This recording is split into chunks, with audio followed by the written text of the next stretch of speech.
Notre délégation des églises de réveil, avec entre autres le pasteur Godem Poi, le pasteur évêque Mukuna Pascal. Ils vont descendre tout à l'heure pour nous dire ce dont ils ont parlé avec le président de la République tout à l'heure. Il n'y a pas de problème. Ils sont en train de descendre. Merci. Le pasteur Godem Poi. Sa décision qui va dépendre sur la démarche que va prendre la République démocratique du Congo. Alors là, les représentants de ce haut conseil sont là d'arriver et nous allons à leur rencontre pour leur poser une question c'est justement ce qu'ils ont. Pasteur, vous pouvez descendre encore. Donc ils descendent encore. Voilà. Pasteur, vous venez de rencontrer le président de la République dans le cadre de ces concertations. Nous allons aller tout droit au but. Le président consulte parce qu'il y a une crise entre la coalition au pouvoir. Vous, comme homme de Dieu, vous l'avez rencontré, vous avez certainement fait des propositions. Est-ce que l'on peut savoir quelles ont été ces propositions? Première précision, je ne vais pas ici en tant que président de l'Assemblée provinciale de Kinshasa parce que ma vocation c'est le pastorat. À ce titre, les pères de l'Église qui sont avec moi m'avaient choisi comme président du Haut Conseil des Églises de réveil, l'unique organe de régulation des Églises en République démocratique du Congo. C'est à ce titre que nous avons été invités par le chef de l'État pour échanger avec lui sur la crise qui couvre la RDC actuellement. Nous l'avons écouté. Le conseil c'était pour lui, mais de manière lapidaire, ce que vous pouvez retenir, c'est que nous avons demandé au chef d'œuvrer dans le sens de maintenir la paix et d'accélérer le développement de la RDC. Donc globalement, c'est autour de cela que s'est tourné notre échange et nous continuerons à prier pour que ce pays avance dans la paix et que son développement soit précipité. Comment faire pour que ces consultations soient inclusives? Bon, naturellement, nous ne sommes pas les organisateurs, mais nous allons prier pour que tout le monde parle le même langage.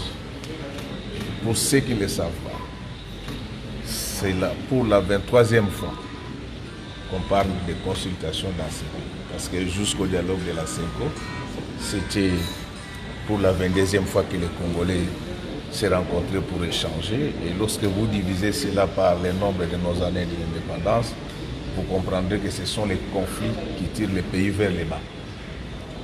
Nous, en tant que pasteurs, nous sommes là pour conseiller que tout ce qui sera fait soit fait en faveur de la paix et du développement de la RDC.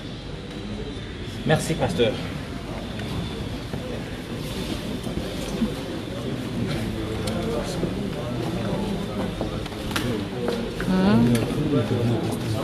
Vous allez intervenir à ça. Rachel m'avait fouillé.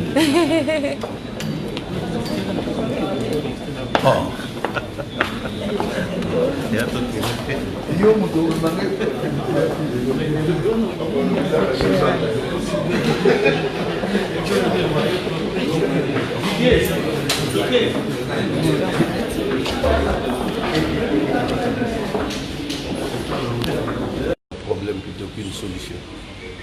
Depuis 60 jusqu'à nos si on fait une lecture froide, on se rend compte qu'il n'avait pas totalement tort.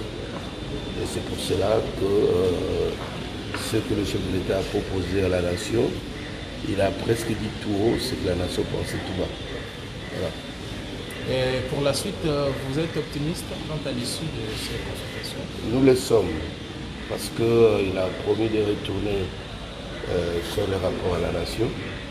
Et la nation qui sont représentées ici, là, de mille et une facettes, fait des propositions au chef qui seront coulées en forme, je ne sais pas, de projet, comment il verra. mais tout le monde lui apporte un soutien pour que cela aboutisse pour le bien-être du peuple congolais. Et si vous avez un message à adresser, par exemple, aux politiques qui sont sceptiques par rapport à cette initiative? Bon, je disais tout à l'heure, j'ai paraphrasé quelqu'un qui a dit que l'homme politique a toujours été un problème plutôt qu'une solution depuis 60. Parce que aujourd'hui, nous sommes en 2020. Et quand vous regardez les tableaux de toutes les nations, les progrès, même les nations qu'on ne croyait jamais, je crois que cela devrait interpeller d'abord l'homme politique pour saisir la perche qu'on lui tend maintenant pour apporter l'intelligence, parce qu'on est souvent fatigué de voir les chaleurs plutôt que les lumières. Les gens se chamaillent, ils s'invectivent. C'est le moment d'apporter le cerveau sur la table pour que tout le monde y mette du sien pour le bonheur, si vraiment on prétend aimer la nation. Merci. On vous a reçu à quel titre? À quel titre? Pasteur. S'il vous plaît, pasteur, on vous a reçu à quel titre? Le président vous a reçu à quel titre? Je suis le président de la pastorale nationale. Président de la pastorale nationale du Congo. Merci. Merci beaucoup. Bon, on va rappeler. Merci, merci.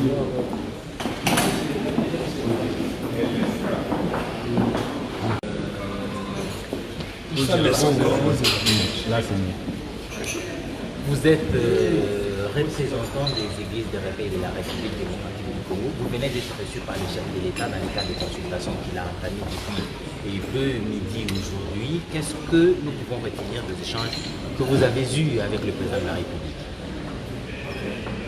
Je voudrais dire que notre délégation que j'ai conduite aujourd'hui, c'est au nom d'abord de notre président, le général de Dokamba, qui est le président de l'église de réveil du Congo, absent au pays. C'est la raison pour laquelle je conduis cette délégation en son nom. Et nous avons remercié le président de la République qui a daigné nous associer à ces consultations pour pouvoir réfléchir avec nous sur les grandes décisions qu'il devra prendre dans les jours à venir. Et il nous a posé le problème, nous avons écouté en tant qu'Église, nous avons confirmé au chef de l'État que l'Église de réveil du Congo l'accompagnera dans toutes les voies qu'il prendra pour sauver notre nation et sortir notre nation de la souffrance, de la douleur, de la misère, pour amener cette nation à son développement. C'est quelle voie justement pour sortir cette nation de la crise et surtout de la crise politique? Parce qu'elle est d'abord politique avant de toucher le social. Il reviendra au chef de l'État de décider lui-même. C'est lui qui décidera, qui proposera aux Congolais les voies qu'il voudra emprunter. Nous, en tant qu'Église, nous lui avons promis de l'accompagner dans nos prières, de l'accompagner aussi avec... Nous avons déposé notre mémo. C'est là où se trouve un bon nombre de propositions, de suggestions que nous avons faites au président de la République. Si tout est clair que rien ne marche aujourd'hui parce qu'il y a une coalition qui existe, c'est que ça ne va pas très bien au sein de la coalition. Quel est le point de vue de l'Église? Continuer avec cette coalition ou il y a des angles qu'il faut arrondir? L'Église n'est pas là pour juger les gens, condamner les gens. Nous sommes là pour apporter des conseils sages aux dirigeants, à la classe politique. Donc nous nous réservons ici le droit de pouvoir pointer les gens du doigt, les accuser. Nous voulons simplement dire que s'il y a des problèmes, nous avons apporté des réflexions sages au président de la République et nous laissons au président de la République seul de prendre ses décisions. Vous comptez que ça va aboutir, ces consultations? Avec Dieu, tout est possible. Ça aboutira. Merci. Merci. Micro. Excusez-moi. Bonsoir.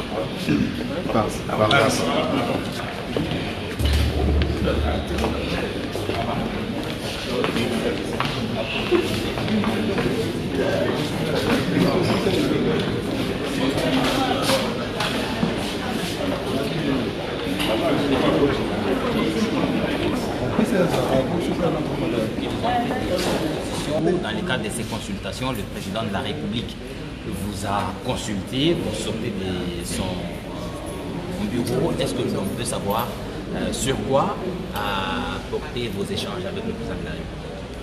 Oui, merci pour la parole. Nous avons parlé de la paix, stabilité et économique de notre pays. Si vous avez parlé de cela, justement, le président consulte pour des questions précises. Nous voudrons bien savoir ce que les églises indépendantes pensent des problèmes auxquels le pays est confronté. Les églises indépendantes qui travaillent avec le pouvoir en place, peut seulement encourager le chef de l'État, c'est ce qu'il pense faire. C'est lui le chef. Justement, c'est lui le chef, mais il a besoin des avis de vous qui Je ne conduisez sais les pas gens. vous dire ce que nous avons parlé avec le chef de l'État. C'est le secret. C'est le secret. Pour résoudre la crise aujourd'hui, il faudrait que tout le monde, comme le président le veut, puisse donner des avis, mais on sait qu'il y a des politiques qui ne pourront peut-être pas venir dans ce cadre ici. Est-ce que vous avez proposé autre chose au président de la République en dehors de ces consultations? Parce que tout le monde doit être entendu s'il faut résoudre le problème politique. Il est le chef, il reste le chef. Ils doivent écouter, ils doivent venir. Je les appelle de... Merci.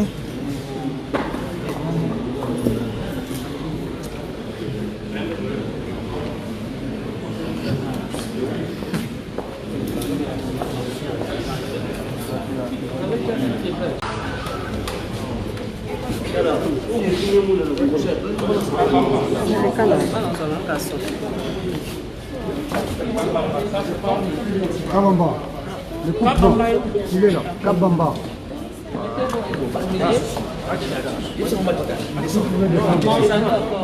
C'est ça. Encore. Ok. Descendez d'abord. Silence, on tourne, non? Est-ce qu'il peut encore descendre? Ouais. Juste ainsi. Merci. Ok. Silence, on tourne. 4, 3, 2, 1. Monsieur le président de la CAGE, vous avez suivi le discours du 23 octobre dernier du chef de l'État. Il a fait état des divergences profondes qui entre au niveau de la coalition, une situation qui remet en cause la coalition. Est-ce que vous, pour ou contre le maintien de cette coalition? Bon, d'abord, je voudrais, au nom de mes collègues, vous dire que nous avons remercié le président de la République pour nous avoir invités, nous les organisations de défense des droits de l'homme, afin de lui exposer notre contribution à marge de ces consultations qu'il a démarrées. Et dans notre message que nous lui avons déposé, sous forme d'un cahier de charges, nous avons énuméré 8 points. Mais l'essentiel qu'on peut retenir, c'est que nous avons constaté, ce que nous avons dit au chef de l'État, que 2 ans après la mise en place de la coalition FCC-CACH, nous nous sommes rendus compte que cette coalition a l'essence de pouvoir porter le projet de la promotion et protection des droits et libertés fondamentaux des citoyens tel qu'attendu par nous tous. Et que par conséquent, nous avons proposé au président de la République et nous l'avons encouragé à poursuivre avec ces consultations en vue de déboucher sur la requalification de la nouvelle majorité et une nouvelle action gouvernementale qui devra porter les vrais projets de société tels que repris dans la constitution de la RDC, à savoir de vouloir construire au cœur de l'Afrique un état de droit démocratique. Et jusqu'ici, nous sommes rendus compte que la majorité FCC-CACH n'est pas à mesure d'amener la RDC et son peuple vers la réalisation de ces projets. Et le président va appeler à une union sacrée pour la nation. Quelle forme devrait prendre cette union selon vous? Alors, nous avons proposé au président de la République de pouvoir consulter toutes les forces politiques et sociales, y compris les forces politiques des FCC, ainsi que des autres forces politiques des autres partis qui ne font pas partie aujourd'hui de la coalition, en vue d'écouter les uns et les autres, mais surtout dans l'objectif de pouvoir déboucher sur la requalification de la majorité, parce que nous sommes aujourd'hui certains qu'avec cette majorité, il ne sera pas possible de permettre à la République démocratique du Congo et son peuple de réaliser le projet de société, à savoir réaliser un état de droit démocratique tel que voulu dans notre Constitution. Merci. Tu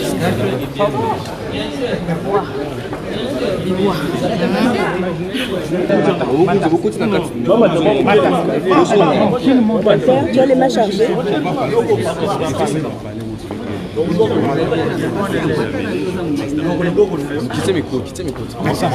Non, le géant descend, les autres remontent. C'est qui va parler? Tous. Bon, Christopher. Bonjour.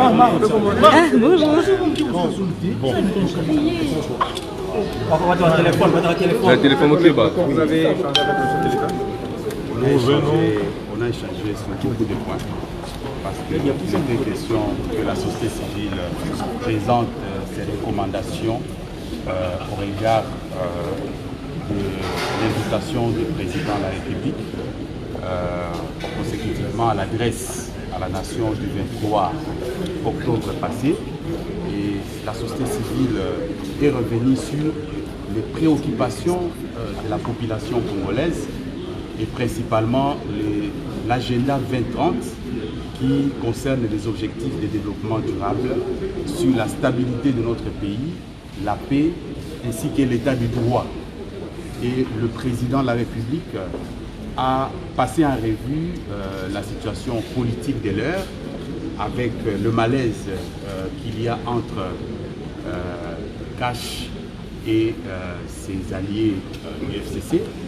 Eh bien, il y a eu plusieurs recommandations que la société civile a données au président de la République et nous attendrons que le président de la République puisse, n'est-ce pas, décider sur la suite des choses. Oui, pour être précis, le président a posé dans son exposé deux grandes préoccupations. Il s'agit du malaise au sein de la coalition FCC-Cash. Il a voulu recueillir nos avis. Il s'agit de la création de l'Union sacrée de la nation. Il a voulu recueillir nos avis. Et brièvement, le malaise, notre avis est que le malaise est vécu par toute la population. Pourquoi? Parce que au perchoir où il se trouve, s'il y a un malaise, ce sont les leviers qui activent tous les segments de la société qui sont en souffrance à ce moment-là. Et cette souffrance se répercute sur le social, non seulement le politique. Et aujourd'hui, nous avons exprimé au président que la population souveraine primaire ne se sent plus représentée par ces mandataires qui sont dans des institutions et qu'il faut penser très sérieusement à pouvoir restructurer ou reconfigurer l'Assemblée nationale. Nous lui avons remis la pétition de la société civile qui a aujourd'hui enregistré plus de 96 000 signatures et nous avons amené un échantillon que nous lui avons déposé. Et le reste, on a convenu qu'on viendrait le déposer solennellement. Que pensez-vous de l'Union sacrée? De l'Union sacrée, nous avons estimé que c'est une très bonne idée, étant donné que chaque Congolais, au regard de prescription de l'article 5 de la Constitution, devrait participer à la gestion du pays. Mais néanmoins, cette union sacrée, au regard de ce que nous avons connu par le passé, où il y a eu des structures intégrant les politiques et la société civile, nous avons pensé que cette union sacrée puisse d'abord miser. Nous devons nous mettre d'accord sur un certain nombre de valeurs. Et lorsque nous serons accordés sur ces valeurs, nous allons mettre en place des principes directeurs qui vont faire en sorte que l'union sacrée ne soit pas l'affaire d'un seul individu ou d'un groupe d'individus, mais que ce soit l'affaire de tous, pour tout le monde. Et s'il y a des gens qui s'écartent des valeurs que nous aurons, sur lesquelles nous serons accordés, et ces gens-là soient punis, soient sanctionnés relativement aux valeurs, non relativement au fait que qu'ils ne puissent pas faire allusion que voilà, ils sont poursuivis pour ceci, pour autant, pour des motifs ou des positionnements politiques. Mais quand vous parlez de réqualification de l'Assemblée nationale, selon la loi congolaise, c'est la dissolution du Parlement pure et simple. Il ne s'agit pas de la réqualification du Parlement. Nous parlons de la dissolution du Parlement qui aujourd'hui est plus qu'inéluctable. On a de l'argent, il y a des moyens suffisants pour organiser les élections. 90 jours après, vous avez proposé. Les amis peuvent compléter, nous avons proposé bien sûr. On a réfléchi avec le président sur la question de l'organisation des élections futures Et à ces niveaux, en ce qui concerne la CENI, la question était de savoir est-ce qu'on nomme d'abord les animateurs de la CENI avant la réforme ou c'est la réforme qui vient avant. Et pour la société civile, nous sommes catégoriques. Oui, nous sommes catégoriques. Pour nous, la société civile, il faudra que la réforme puisse précéder la désignation des animateurs. Et donc l'argent, c'est le peuple qui contribue. Nous avons organisé les élections en 2018. C'était financé à 100% par les contribuables congolais. Donc il y en aura toujours. Merci. Merci. On y va. Jean-Pierre qui va en chez toi.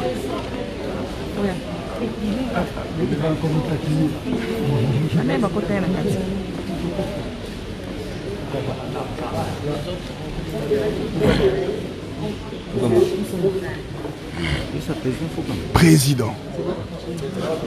Monsieur le Président, le résumé de l'entretien avec le chef de l'État. Nous avons salué l'initiative prise par son Excellence, M. le Président de la République. Et nous l'avons remercié pour avoir associé la presse à ces consultations. Et la presse a promis de l'accompagner pour que ces consultations puissent être une réussite totale. Les autres détails sont contenus dans le document que nous avons remis.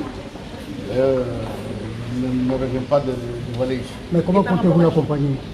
Nous comptons l'accompagner par des informations que nous avons, telles que vous êtes là-bas, vous êtes en train de l'accompagner, c'est la presse que nous représentons. Et des commentaires que ceux qui sortent de ces consultations, nous allons les relayer et en même temps, nous lui avons demandé, il a accepté, qu'il n'y ait pas un service comme tel, mais qu'il y ait des informations pour donner la philosophie même de toutes ces consultations avant qu'il lui revienne de faire un message à la nation afin de lui dire quelle est la quintessence des analyses qu'il a faites de toutes les consultations qu'il a eues, qu'il a commencé à avoir depuis hier jusqu'à ce qu'il va terminer. Dans son message, il a parlé de l'Union sacrée pour la nation. Est-ce que vous en êtes pour? Mais bien sûr, vous en êtes pour. C'est pour cela que nous sommes là. Si nous n'étions pas pour, nous ne serions pas là. Donc nous l'avons encouragé, nous l'avons remercié, nous avons estimé que c'est une très bonne initiative parce qu'il a pris la mesure de la situation réelle du pays et il a dit on fait un arrêt et à l'issue de cet arrêt, pendant l'arrêt, il consulte ses compatriotes comme dans son principe de peuple d'abord, les consulte et puis après il va faire la synthèse de toutes ces consultations et il va adresser un message pour que le pays puisse repartir sur de nouvelles bases. Est-ce que cet accompagnement que vous voulez du président de la République, cet accompagnement ne va-t-il pas empiéter sur la liberté d'exercer la presse en RDC, empêcher l'indépendance des médias? Pas du tout. Vous savez que dans notre profession, il est toujours stipulé que les faits sont sacrés, mais le commentaire est libre. Lorsque quelqu'un est reçu par le président et que le président vous dit dans les consultations, il y a tel élément, vous avez le droit de dire, il y a tel élément, tel élément. Tout à ce que dans vos commentaires, vous les orientez comme vous l'entendez. Monsieur le Président, excusez, quelle est l'attitude que les journalistes doivent prendre, surtout par rapport aux consultations? Nous sommes au deuxième journée déjà. L'attitude, c'est comme je l'ai dit, c'est d'accompagner le chef de l'État dans ses consultations. Il faut que tout ce qui passe, comme vous le faites d'ailleurs très bien, et je vous en remercie, il faut que tout ce qui passe, vous puissiez donner l'information et l'information complète. Et quand après, il vous reste maintenant de faire vos analyses et de voir que le président a raison. Est-ce que vous pouvez maintenir la coalition? Ça, c'est un dossier tellement politique que je n'ai même pas voulu évoquer auprès du président parce que, en tant que journaliste, je me suis mis à ma place. Merci.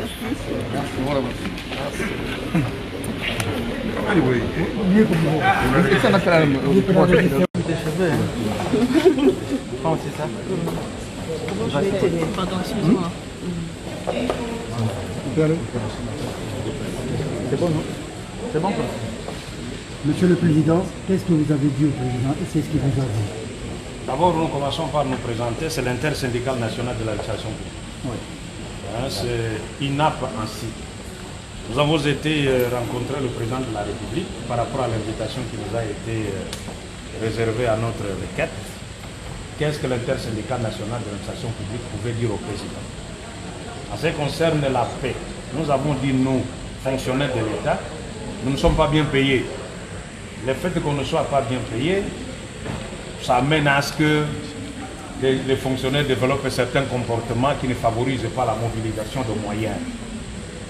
Il faudrait nécessairement qu'on ait la commission paritaire gouvernement-banque syndicale devant trancher une fois pour toutes sur les salaires que doit avoir un fonctionnaire. Ça veut dire, nous avons parlé au président de la République sur la politique salariale. Il faut nécessairement que les deux banques se retrouvent, qu'on en parle. Nous avons eu à parler de beaucoup de choses. Nous avons abordé également la mobilisation de moyens. Vous savez, ce pays ne manque pas de moyens. Les moyens sont là. Et ces moyens passent par des mains obscures. Et nous qui vivons le quotidien dans les administrations, dans les entreprises, nous avons dit au chef de l'État, nous sommes à même de vous accompagner pour la mobilisation de moyens dont vous avez besoin pour que le peuple d'abord soit une réalité. Parce que sans moyens, qu'est-ce que vous ferez avec le peuple d'abord? Il faut le moyen. Or le moyen, nous avons dit au chef de l'État, nous sommes à même de vous accompagner pour la mobilisation. Ce n'est pas que nous devenons nous les mobilisateurs, non. Nous sommes mêlés en partenariat avec le gouvernement dans ce qui se passe dans la mobilisation des recettes. Voilà un peu près dans son ensemble ce que nous avons eu à parler au chef de l'État. Donc on a parlé de beaucoup de choses, ça c'est la synthèse qu'on vous donne. Mais à vous entendre parler, donc vous êtes favorable. Ah oui, pour la CENI. Pour la CENI, et par rapport à son adresse, quoi. Nous avons dit ceci.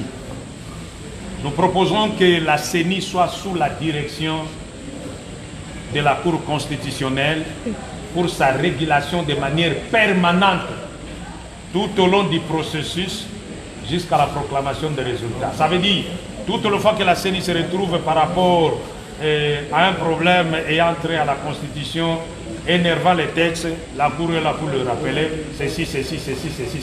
Ça amène au moins. Et puis les acteurs, mettez les acteurs sociaux dans son ensemble, exclusivement les acteurs sociaux les plus représentatifs là-dedans.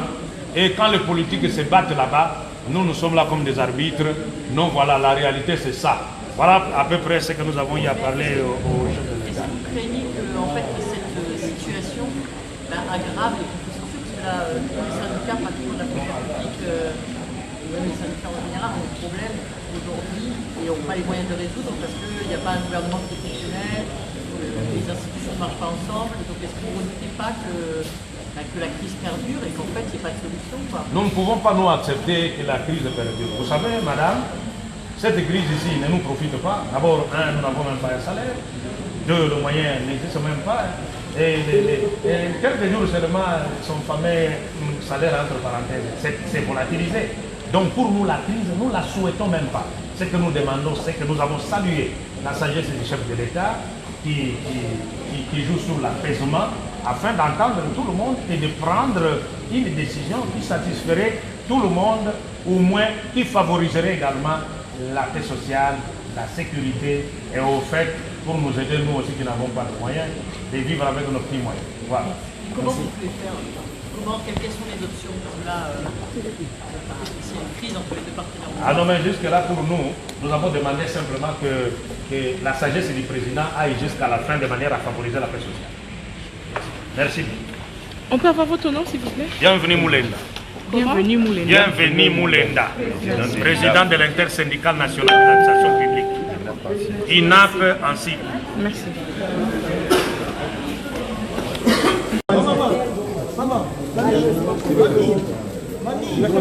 Ok, on va tourner, s'il vous plaît. C'est encore les cheveux d'enchevelure. Vous venez d'être reçu par le président de la République. Quel message vous lui avez transmis? Au démarrage, nous sommes les syndicats nationaux de médecins. nous avons remercié d'abord le chef de l'État pour avoir pensé à nous faire participer à ces consultations nationales en vue de l'Union sacrée pour la nation. Nous avons présenté notre façon de voir en 2 points. D'abord sur le plan global du pays, de la politique du pays, et sur les problèmes particuliers des médecins. En ce qui concerne les problèmes de l'heure au niveau du pays, nous avons insisté sur le fait du respect d'abord de la Constitution. Le chef de l'État, en tant que garant de la Constitution, doit veiller à ce que la Constitution soit respectée dans toutes les facettes. Et nous avons présenté dans un mémorandum tous les points en ce qui concerne cette façon de gérer normalement le pays.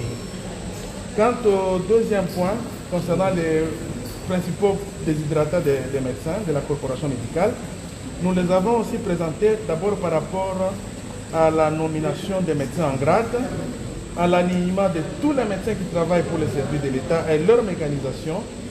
Et nous avons présenté au chef de l'État tous les projets sociaux que nous avons au niveau du SINAMED.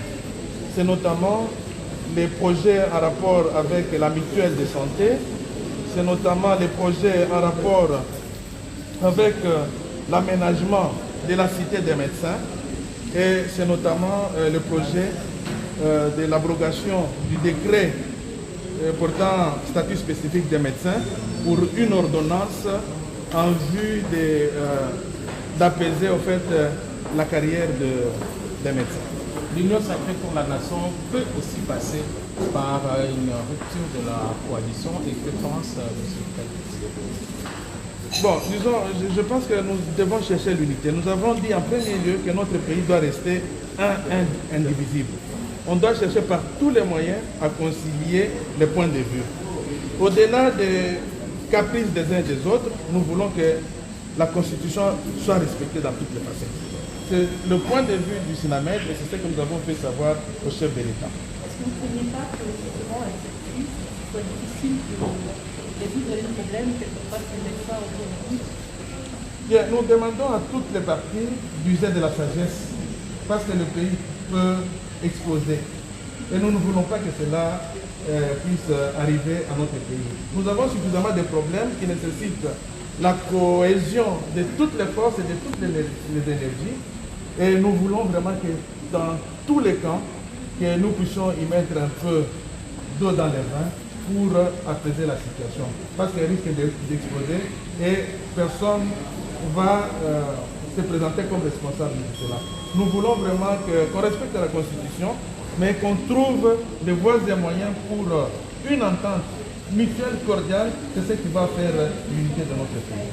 Mais pour l'instant, est-ce que votre dossier avance? Le président parlait de blocage depuis 2 ans. Est-ce que vous avez l'impression que la cause des médecins était en train d'avancer malgré tout, malgré tous les blocages institutionnels? Oui, en ce qui concerne les problèmes particuliers des médecins, je pense que le chef de l'État a déjà commencé à répondre positivement à nos demandes. Et je pense que d'ici là, nous allons trouver des gains de cause par rapport à ce problème. Vous n'avez pas l'impression d'avoir été victime de ce blocage institutionnel? Bien, oui, en partie. Évidemment, nous faisons partie de la société. Parce que c'est la politique qui dirige au fait le pays. Lorsqu'en politique, ça ne marche pas, c'est tous les autres secteurs de la vie nationale qui ne marchent pas. Et donc nous voulons, justement, nous insistons pour le fait que tout le monde doit user de la sagesse pour qu'il y ait cohésion. C'est comme ça que la population va se retrouver. Et c'est comme ça que la calmie va aussi se retrouver dans le camp des médecins. Merci. Merci. Monsieur le docteur? Docteur McCoy, Professeur Senga. Il a un prénom? John. John Senga. Merci. John Senga. Docteur Juvenal Mwanda, vous avez rencontré le président de la République dans le cadre des consultations pour le compte du SIMECO. Qu'est-ce que vous avez dit au chef de l'État? D'abord, nous tenons, au nom de la délégation ici présente, à remercier son Excellence, Monsieur le Président de la République, chef de l'État, qui a honoré les médecins congolais en nous associant à ces consultations. Comme vous le savez, nous avons été consultés par le chef de l'État autour de la crise politique que connaît actuellement notre pays de par les différentes situations d'inconfort que connaît le gouvernement de la République.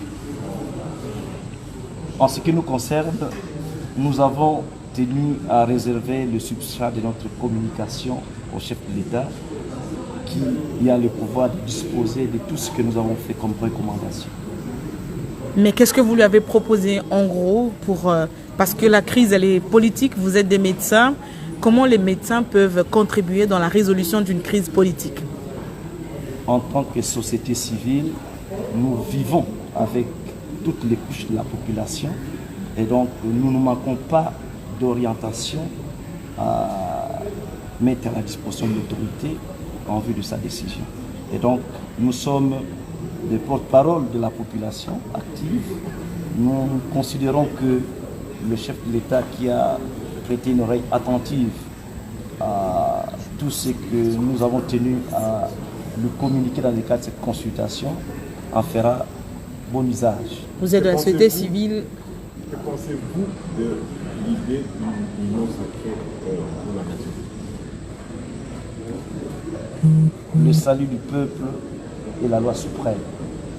Nous pensons en tant que structure, et c'est important de le souligner ici et maintenant, que tout ce qui concourt à une bonne gestion de notre pays ne peut que être salué par tout bon citoyen. Et donc le SIMECO ne peut que saluer la mise en place de cette union sacrée de la nation qui devra concourir à une meilleure gestion de notre pays. Merci. En fait, pour tous les corps de métier, que ce soit le vôtre ou le vôtre, à l'heure actuelle, des problèmes. Est-ce que cette crise, ça ne risque pas d'aggraver en fait tous les conflits sociaux? Les conflits sociaux sont entretenus par l'absence, il faut le reconnaître, d'un interlocuteur, des partenaires sociaux qui doit être capable de résoudre ces crises. Et donc nous pensons que lorsqu'une démarche s'inscrit dans le sens de pouvoir renforcer le gouvernement de la République en vue de le rendre capable de se mettre à la disposition des vrais problèmes de la population, nous ne pensons pas que cela peut aggraver les différentes crises sociales, bien au contraire, cela devrait contribuer à faire le terrain, faire le lit pour leur bonne résolution. Merci. Merci. Docteur Juvenal Mwamba. Merci. Je pense que tout le monde a suivi le discours du chef de l'État qu'il convoquait, n'est-ce pas, à la consultation. Et cette consultation qui a été donc l'objet de notre audience aujourd'hui. Mais tout ce qui était passé à l'interne, je pense que le secrétaire général de vous donner un résumé. En fait, merci pour la question. Je crois qu'il n'est pas question de savoir pourquoi nous sommes là. Nous sommes là pour répondre à l'appel du chef de l'État en rapport avec son message à la nation. Et la communauté islamique a essayé d'apporter sa contribution, sa réflexion au message du chef de l'État en conseillant, en donnant ce point de vue par rapport à ce que le chef de l'État avait en ce qui concerne la gouvernance de ce pays. En ce qui nous concerne, nous avons estimé que ce pays a besoin de la stabilité, il a besoin de la paix et qu'il faut consolider la paix, mais il faut également améliorer la gouvernance de ce pays. Et pour cela, je crois qu'il est question qu'on reste câblé sur les textes légaux, la Constitution et tous les autres textes. Je crois que nous n'aurons pas de problème. Et que l'alternance réalisée dans ce pays ne doit pas être, ne peut pas durer simplement un matin. Ça doit se poursuivre pour que nous puissions continuer avec les alternances dans ce pays-là. Voilà les conseils que nous avons prodigués au chef de l'État. Nous pensons que tout le monde doit respecter la Constitution de la République, tout le monde doit respecter également les institutions de la République. Et voilà, si nous le faisons de cette manière, le pays va sortir, que le chef de l'État tient bien la balance pour que le pays ne puisse pas basculer. La stabilité, rien que la stabilité. Merci. Merci. Il y a deux groupes. Ah. Vous avez la personne qui a pris mon téléphone.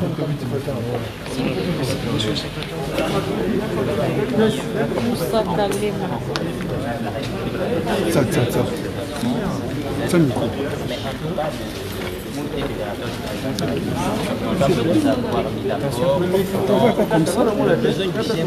De consulter les personnalités les plus représentatives de la nation.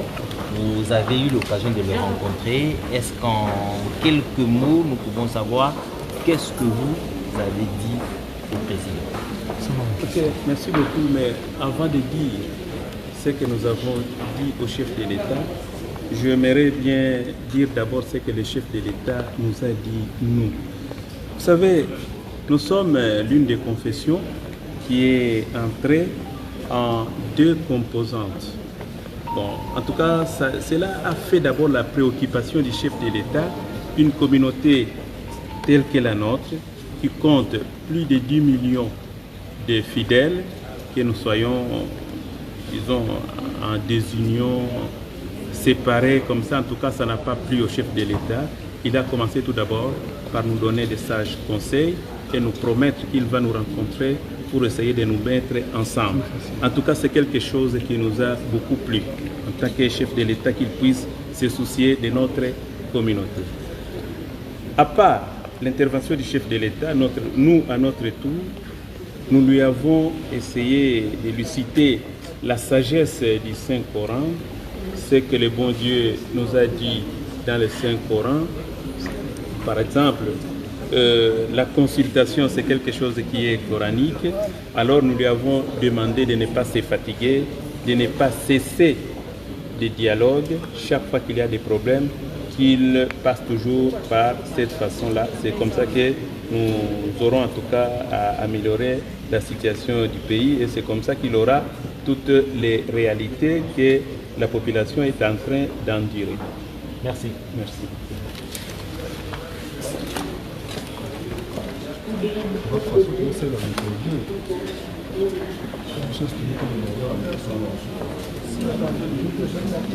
S'il vous plaît, est-ce qu'on peut avoir votre nom? C'est Mufti Zaidou Ngongo Amani. Comment vous écrivez ça? Comment vous pouvez écrire?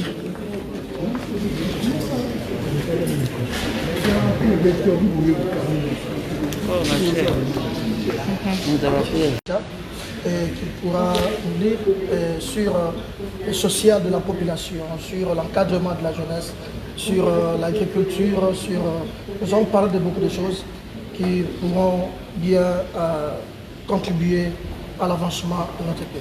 Mais le pays est en crise en ce moment, une crise politique plutôt. Quelles sont pour vous les solutions à cette crise? Parce que voilà, le social ne pourra pas marcher tant que la crise politique perdure. Par rapport à la crise politique, le souhait de l'armée du salut est que l'unité soit réellement vécue dans ce pays. Et nous continuons à prier. Nous continuons à prier. Nous invitons aussi tous les acteurs politiques de pouvoir se mettre ensemble pour la bonne marche de notre pays qui est la République démocratique du Congo. Doit-on continuer avec la coalition? Doit-on arrêter la coalition? Quel est votre avis à vous? Ça ne dépend pas de l'armée du salut. Nous, en tant qu'église, au milieu du village, nous continuons à prier pour que ce pays puisse réellement être en paix et que tous les acteurs politiques puissent se mettre ensemble pour la bonne marche de ce pays, comme je l'avais dit tantôt. Quand vous parlez de mettre ensemble tous les acteurs politiques, ce sont des consultations. Est-ce que vous pensez à des concertations, à un dialogue? Comment mettre tous ces acteurs politiques, sachant qu'il y a certains qui ne viendront pas ici? Nous continuons à demander à notre Dieu qui avait inspiré le chef de l'État de pouvoir organiser ces consultations pour que ces consultations puissent réellement aboutir. Ce n'est pas à nous de donner des instructions au chef de l'État, mais nous avons cette conviction que c'est Dieu qui l'avait inspiré de pouvoir organiser ces consultations. Il va continuer à l'aider pour que ce pays puisse sortir de cette crise que nous sommes en train de vivre. Merci.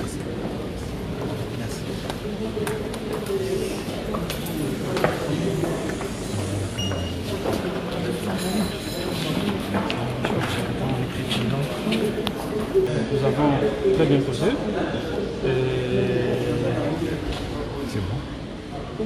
Bon, nous avons un peu plus parlé sur le social, ce que nous, Congolais, sommes en train de traverser dans notre vie quotidienne. Et je pense que je ne peux pas aller au-delà. Il était à l'écoute, il a la volonté, le chef de l'État, et nous espérons qu'à la fin de ces consultations, nous aurons de bonnes conclusions. Merci. Est-ce qu'on peut savoir les propositions que vous avez faites au chef de l'État? Bon, je pense que je ne pourrais pas révéler ce que nous avons causé avec lui en ce moment. Simplement, attendons la fin de ces consultations et lui-même, dans son adresse, dans l'avenir, il nous le dira. Merci. Est-ce que vous lui avez déposé un mémo? Oui. Vous avez déposé un mémorandum? Oui. Non, apparemment, ils sont pressés de partir. Plutôt que de répondre aux questions et d'élucider, comment dire, d'élever beaucoup d'équivoques, vous préférez partir. Non, mais le problème, c'est de savoir si vous avez remis un mémorandum au chef de l'État. Vous n'aviez pas entendu? Non. On a dit oui. Ok, parfait. Son nom, c'est Claude Mbaye. Claude? Père Claude Mbaye. Père Claude Mbaye.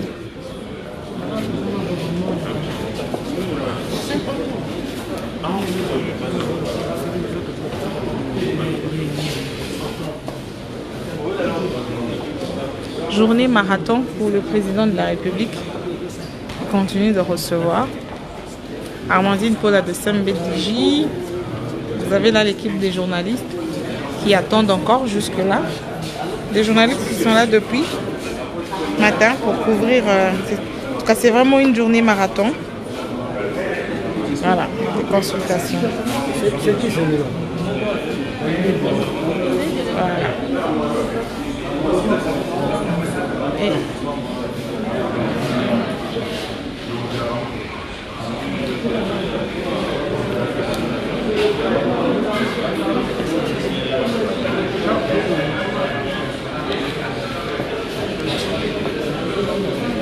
on attend encore. Voilà.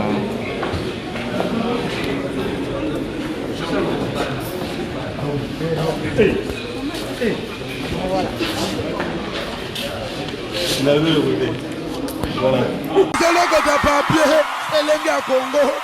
Glody Diasiga, la mignonne, la mignonne, Tracy Mbelenga bro, Tracy Mbelenga bro, Kata. Bébé, t'as pas pour dire son mais bébé, ils allaient dire faut qu'il y en a plus. Quand même, après ça, il a adresse, il y en a Château Rouge. Je suis allé pour la somme à produit. Et puis, la somme bien, on a tout fait à Batabicolo. Au lieu comme c'est un système 5G et comme c'est système 1G. La même chose, par contre, la Sonia Rosokolana Baninga. Système est comme une choc. Voisin. Oui, voisin. Voisine. Vous n'avez pas acheté le bon produit. Avant Osoma, produit Awatuza, rassurez-vous que vos pays maman Nicole. Mais parce que soit qui est un téléphone, pas tout pro, bah t'es qu'ils sont produits sans étiquette et puis bah ça va te bicolo. C'est là. C'est ça la bonne potion.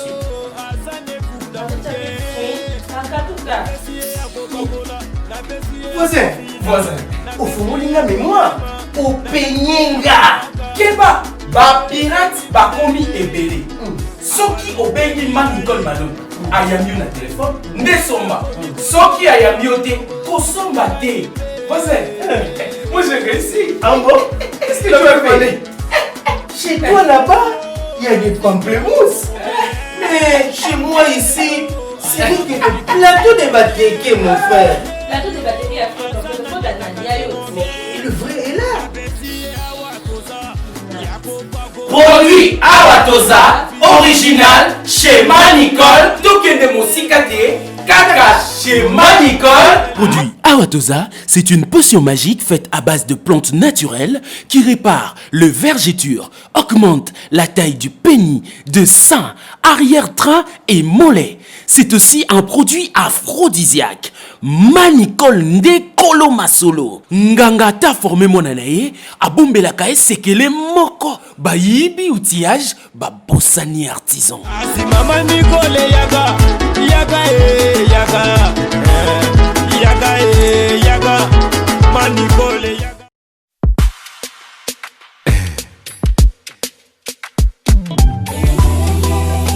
Motema ezoka kaka.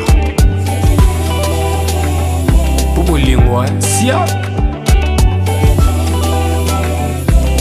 Sisi, appelle-moi Fernando Style. Likolo ya kobanga kanyoka ye, nakomi kobanga na singa ye. Motema nanga baby, si matata. Tu as brisé mon cœur, t'as fané cette fleur. Non, Pierrot qui t'emballa. Tu es parti mon cœur, sans vraiment me prévenir. Tu m'as rendu philosophie. Tu es parti mon cœur, sans vraiment me prévenir. Tu m'as rendu philosophie. Yaoui Moucheni. Pona kobanga kanyoka ye, nakomi kobanga na singa. Vraiment? Pona kobanga déception, nakomi